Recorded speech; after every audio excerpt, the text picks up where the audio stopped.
आज का हमारा टॉपिक है लुकीमिया। डेफिनेशन देख लेते हैं एक बार इसकी। So leukaemia is a blood cancer caused by a rise in number of haemopoietic blood cell in your body. Basically क्या होता है लुकीमिया में, एक तरह का ब्लड कैंसर है। कैंसर क्या है, जहाँ पे एबनॉर्मल ग्रोथ हो रही है। तो यहाँ पे एबनॉर्मल ग्रोथ किसकी होती है, हमारे ब्लड सेल की। और ब्लड सेल में मेनली WBC जो कि बहुत ज़्यादा नंबर में हमारी शरीर में बनना स्टार्ट हो जाते हैं और वो एबनॉर्मल होते हैं। मतलब कि उनका जो फंक्शन होता है हमारे किसी बैक्टीरिया के खिलाफ लड़ने का या माइक्रोब्स के खिलाफ लड़ने का, वो फंक्शन वो नहीं कर पाते पूरा, बट बढ़ते रहते हैं। वो इमेच्योर स्टेज वाले होते हैं सारे के सारे, राइट। ब्लास्ट सेल जिसे हम कह सकते हैं मेनली। अब जब हमारी बॉडी में वो क्या कहते हैं बनते रहेंगे तो इकट्ठे भी होंगे। तो बोन मैरो, थाइमस या कई बार लीवर, स्प्लीन, इन जगह में वो क्या कर जाते हैं, एक्लुमुलेट यानी कि इकट्ठे होना स्टार्ट हो जाते हैं, जिसकी वजह से उनको क्या कहा जाता है, इन्फिल्ट्रेशन। एक वर्ड आता है इन्फिल्ट्रेशन, और ये वर्ड एक जो बहुत ज़्यादा यूज़ किया जाता है वो बोन मैरो इन्फिल्ट्रेशन से भी किया जाता है। ठीक है, एक होता है बोन मैरो इन्फिल्ट्रेशन, क्योंकि बोन मैरो जो सेल बनते हैं वो बाद में हमारे ब्लड में आते हैं ना, सर्कुलेशन में। बट इसमें क्या होता है, बहुत सारे वो सेल बनते रहते इतने बनते हैं कि बोन मैरो में वो इकट्ठा स्टार्ट होने लग जाते हैं, राइट। और फाइनली उसकी वजह से दिक्कत हो जाती है बॉडी में।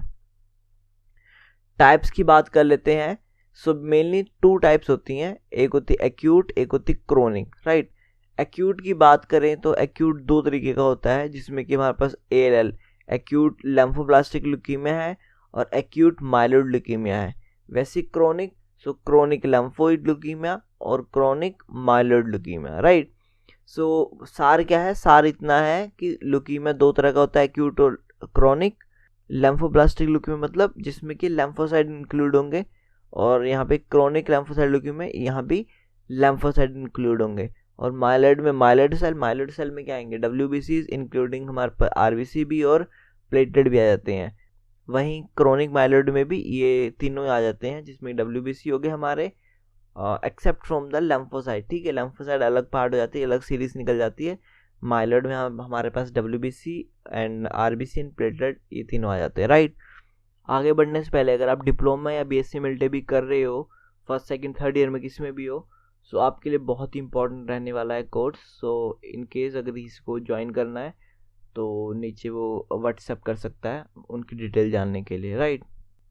अब डेफिनेशन देख लेते हैं एक्यूट लिम्फोसाइटिक ल्यूकीमिया। जो इसका मोस्ट कॉमन चीज़ है कि ये जो ALL है ये चाइल्डहुड यानी कि बच्चे में बहुत ज़्यादा कॉमन मिलता है, ठीक है। और ये स्प्रेड हो जाता है हमारे लिम्फ नोड और सेंट्रल नर्वस सिस्टम तक। बात करते हैं एक्यूट माइलोजीनस ल्यूकीमिया की, AML जिसे हम कहते हैं, एक्यूट माइलॉइड ल्यूकीमिया भी कह सकते हैं इसको।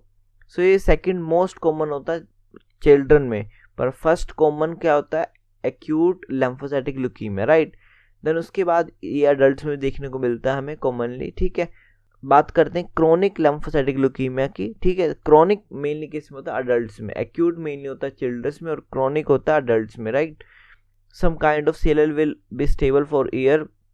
सो कुछ हमारे जो क्रोनिक लिम्फोसाइट ल्यूकीमिया जैसे बता रहा है, क्रोनिक यानी कि बहुत देर तक हमारी बॉडी में रहने वाला है। सो रहते हैं और इनको ट्रीटमेंट की जरूरत भी नहीं होती है, ऐसा कोई इतनी खास प्रॉब्लम नहीं होती है, राइट। बट कुछ कंडीशन में क्या होता है, बॉडी में जो नॉर्मल ब्लड सेल होते हैं वो नहीं बनते हैं, एबनॉर्मली वो इंक्रीज होते रहते हैं, ठीक है। यहाँ पे क्या है, एबनॉर्मली वो इंक्रीज हो रहे हैं, बट जो वो बन रहे हैं ना सेल वो एबनॉर्मल है, हेल्दी नहीं है, उनका काम ही नहीं है, जो उनका एक्चुअल काम फंक्शन था उन ब्लड सेल्स का वो परफॉर्म नहीं कर पा रहे, तो बॉडी के लिए उसका कोई उपयोग नहीं है। और इवन जो एक्चुअल में उनका काम था वो ना करने की वजह से बॉडी को नुकसान हो रहा है, राइट। सो उस वक्त हमें ट्रीटमेंट की जरूरत होती है। देन एक क्रोनिक माइलोजीनस ल्यूकीमिया, जिसे या हम क्रोनिक माइलोइड ल्यूकीमिया कह सकते हैं इन शॉर्ट। ये किस में होता है, ये ओल्डर पेशेंट में होता है, पीपल 65 और अबव, राइट। सो ये था थोड़ा सा एक डिफ्रेंशिएट, ठीक है। देन एक्यूट और क्रोनिक में फ़र्क क्या होता है, एक्यूट मतलब जैसे नाम बता रहे, एक्यूट क्या मतलब एक ही दम जो बहुत जल्दी हो जाए, पता भी नहीं चले, जैसे ये हफ्तों से लेकर महीनों के बीच में हमको पता लग जाता है कि ल्यूकीमिया है। और क्रोनिक में सालों साल तक चलता रहता है, अगर ब्लड टेस्ट ना कराएं तो पता भी नहीं चलेगा कि क्रोनिक ल्यूकीमिया है पेशेंट को, राइट। बट एक्यूट में क्या होता है, इसमें सिम्टम आने लग जाते हैं, ब्लीडिंग हो जाएगी और भी बहुत सारे होते हैं, ठीक है। और अगर हम PVF देखेंगे इन पेशेंट की यानी कि पेरिफेरल ब्लड स्मीयर, तो उसमें हमें एक्यूट केस में इमेच्योर सेल देखने को मिलेंगे, ठीक है। सो जो नए नए सेल बनते हैं बोन मैरो में वो हमारी ब्लड फिल्म में देखने को हमको मिलेंगे, ठीक है। जबकि क्रोनिक में क्या होगा, लेस ब्लास्ट सेल। तो ब्लास्ट जो सेल होंगे, ब्लास्ट क्या मतलब जो सबसे हम कह सकते हैं ओरिजिनेटर, जैसे कि पूर्वज कह सकते हैं ना। सो ब्लास्ट पूर्वज होता है, उन सबसे सेल बनते रहते हैं। ये मैंने हेमोपोएटिक की सीरीज में सब कुछ बताया हुआ आपको ऑलरेडी। तो ब्लास्ट सेल क्रॉनिक केस में कम दिखेंगे, वाइल एक्यूट में बहुत ज़्यादा दिखेंगे हमको। कॉज ऑफ ल्यूकीमिया, अब क्या कारण होता है ल्यूकीमिया होने के लिए, अननोन है बेसिकली, कोई हम स्पेसिफिक ये नहीं बोल सकते ऐसे ही होता है। बट उसके बावजूद भी हमें कुछ चीज़ देखी गई है जिन केस में हमको ल्यूकीमिया देखने को मिलता है, जैसे कि क्रोमोसोमल एबनॉर्मेलिटी। और इसमें सबसे कॉमन क्या आएगा, फिलाडेल्फिया क्रोमोसोम, ठीक है।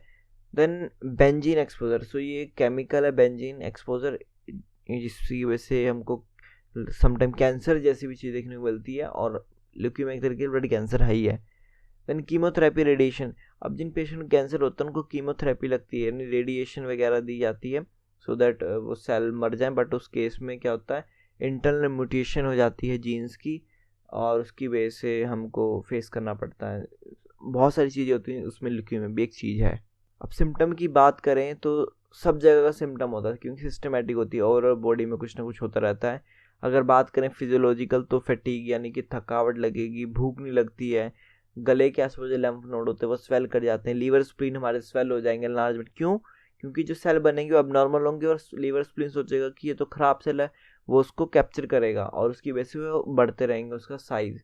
एक टिपिकल फीचर है ये, जैसे डॉट डॉट दिख रहे हैं ना आपको, सो पैचेज या स्पॉट, ये मतलब कि जो धब्बे धब्बे से दिख रहे हैं, ये एक टिपिकल फीचर है जो हमको देखने को मिल जाता है ल्यूकीमिया केस में मोस्ट ऑफ जगह पे। रात को पसीना आना, ब्लीडिंग होना, क्योंकि इसमें क्या होता है, जैसे जैसे WBC इंक्रीज होंगे अब नॉर्मल, तो जो हमारे नॉर्मल RBC होना चाहिए वो डिप्रेस होना स्टार्ट हो जाते हैं, मतलब कि उनका नंबर ऑफ काउंट कम हो जाता है, और प्लेटलेट का भी। ओनली WBC इंक्रीज होते रहते हैं, बाकी सारे सप्रेस हो जाते हैं। उसकी वजह अगर प्लेटलेट कम होंगे तो ब्लीडिंग ऑटोमेटिकली स्टार्ट हो जाएगी, क्योंकि ये ब्लीडिंग स्टॉप करने में हेल्प करते हैं। देन उसके बाद होएगा बोन्स एंड जॉइंट्स में पेन वगैरह होने स्टार्ट हो जाएगी, मस्कुलर वीकनेस हो जाएगी, सब कुछ, मतलब पूरी बॉडी कैसे से फिट जाती है एक तरीके से बात बोलूँ मैं। लंग्स की बात करें तो ऑलरेडी मैंने आपको बताया कि RBCs भी कम हो जाएंगे, एनीमिया हो जाएगा एक्चुअली ल्यूकीमिया में। सो RBC कम होंगे तो उसमें HB होता है जो ऑक्सीजन को कैरी करता है, तो ऑटोमेटिकली हमको सांस लेने में दिक्कत स्टार्ट हो जाएगी। वेट लॉस, फीवर और फ्रीक्वेंट इन्फेक्शन। ये देखो एक बहुत इंपॉर्टेंट चीज़ है कि जो हमारे WBC बढ़ रहे हैं बॉडी के अंदर वो एबनॉर्मल है। नॉर्मल रहने की, जैसे कि न्यूट्रोफिल का काम क्या है, वो बैक्टीरिया के खिलाफ लड़ता है, बट ये ब्लास्ट सेल होंगे, मतलब कि इमेच्योर कह सकते हैं, प्रिकर्सर कह सकते हैं। सो ये वैसा काम नहीं कर पाएंगे, जिसकी वजह से क्या होगा, बॉडी में इन्फेक्शन होती रहेगी, राइट। अब एक्यूट ल्यूकीमिया है ना जो हमारा, वो दो क्लासिफिकेशन डिवाइड है, जैसे कि एक होता है FAB, French American British classification है, एक होती है WHO। आज की डेट में WHO बहुत उपयोग मानी जाती है और वाइडली यूज भी होती है, ठीक है। बट सिंपली आपको थोड़ा सा एक मैं आइडिया बता रहा हूँ कि ये भी कुछ चीज़ होती है। सो फैब और WHO कैसे डिफ्रेंशिएट हैं एक दूसरे से। सबसे इंपॉर्टेंट बात है कि जो फैब के अंदर हम ब्लास्ट सेल देखते थे, एक्यूट में क्या दिखते हैं हमको, ब्लास्ट सेल दिखते हैं ना, ऑलरेडी मैंने बताया आपको। सो फैब के अंदर जो ब्लास्ट सेल दिखेंगे वो मोर देन 30% होते हैं, ऐसा माना जाता था फैब क्लासिफिकेशन अनुसार। बट WHO कहता था कि मोर देन 20% भी अगर हो तो उसको हम एक्यूट ल्यूकीमिया मानेंगे, राइट।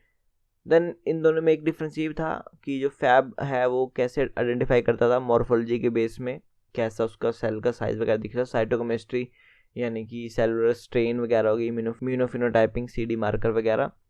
बट WHO ने क्या बोला इसके अलावा कि क्लिनिकल फीचर भी हम चेक करेंगे, सिम्टम्स वगैरह क्या है, ब्लीडिंग वगैरह, जैसे ऑलरेडी मैंने आपको पीछे बताया, साइटोजेनेटिक्स, हम क्रोमोसोमल स्टडी वगैरह भी करेंगे इसके अंदर। सो ये था WHO का, और आज WHO यूज होता है मोस्ट वाइडली, ठीक है। देन फैब जो हमारी है फ्रेंच अमेरिकन ब्रिटिश क्लासिफिकेशन, उसमें एक चीज़ जस्ट आपको मैं बताने के लिए बता रहा हूँ, ठीक है। जो हमारा एक्यूट ल्यूकीमिया है और एक्यूट लिम्फोसाइटिक ल्यूकीमिया है वो फर्दर डिफ्रेंशिएट हो जाता है, राइट। जैसे कि AML है जो हमारा एक्यूट माइलोइड ल्यूकीमिया, वो M0 से लेकर M7 तक फर्दर डिवाइड है। M0 में क्या है, minimum differentiated acute myeloid leukaemia. Then M1 का क्या मतलब होता है, acute myeloid leukaemia without maturation. M2 acute myeloid leukaemia with maturation. M3 acute mild leukaemia promyelocytic, then myelomonocytic M4 के अंदर है, देन M5 में मोनोब्लास्टिक और मोनोसाइटिक सेल हो जाते हैं।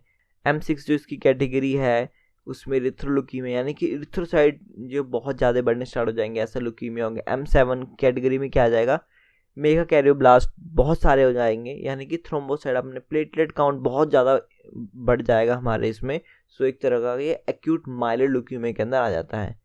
और लैम्फॉइड लुकीमिया 3 में डिवाइड होता है, L1 L2 L3। L3 simple large cell होते हैं ये, और इसको बर्किट सेल लुकीमिया भी कहते हैं। L1 स्मॉल होता है और L2 मीडियम टू लार्ज कह सकते हैं होता है। वैसे तो ये दोनों चीज़ें और भी ज़्यादा फर्दर डिटेल में हम पढ़ सकते हैं, बट वो डॉक्टर लेवल या MSc लेवल की बात होती है। जस्ट आपको इतना तो पता होना चाहिए कि हाँ ऐसा भी कुछ था AML में। जो हमारी फैब क्लासिफिकेशन है उसके अनुसार M0 से लेके M7 तक हमारे पास क्लासिफिकेशन है, और लेम्फोसाइट की L1 से लेके L3 तक क्लासिफिकेशन है, राइट। डायग्नोसिस की बात करते हैं हम। अब डायग्नोसिस क्या है, ब्लड टेस्ट कर सकते हैं, look at the number and maturity of different type of blood cell. इसमें हम क्या करते हैं, जो हमारे सेल का नंबर है यानी कि WBC बढ़ के दिखेंगे और RBC कम हो जाएंगे, प्लेटलेट कम हो जाएंगे, सो हम ये चीज़ देखते हैं। इसके अलावा हम देखते हैं कि जो हमारा स्मीर है उसमें क्या होता है, इमेच्योर सेल है जैसे कि ब्लास्ट सेल हो गए, राइट। बोन मैरो के लिए हम क्या करते हैं, हम एस्पिरेट करते हैं बोन मैरो को, राइट। देन उसके बाद हमको अंडर माइक्रोस्कोप देखते हैं, उसमें क्या होगा, हाइपरसेलुलरिटी, उसमें बहुत सारे सेल हमको दिखेंगे ना, क्योंकि अंदर सेल बन रहे बोन मैरो के अंदर, तो वो हमको दिखेंगे। इन केस हेरी सेल लुकीमिया, एप्लास्टिक एनीमिया, कुछ और हमारे होते माइलोफाइब्रोसिस में क्या होता है कि बोन मैरो एस्पिरेट निकल ही नहीं पाता अच्छी तरीके से, ठीक है, ओनली ब्लड हमको दिखता है। सो उस केस में हम बोन मैरो बायोप्सी कर सकते हैं। हम बोन मैरो की बायोप्सी लेंगे with the help of needle, then same microscope के अंदर देखेंगे, वहीं पे हमको हाइपरसेलुलरिटी वगैरह देखने को मिल जाएगी, राइट।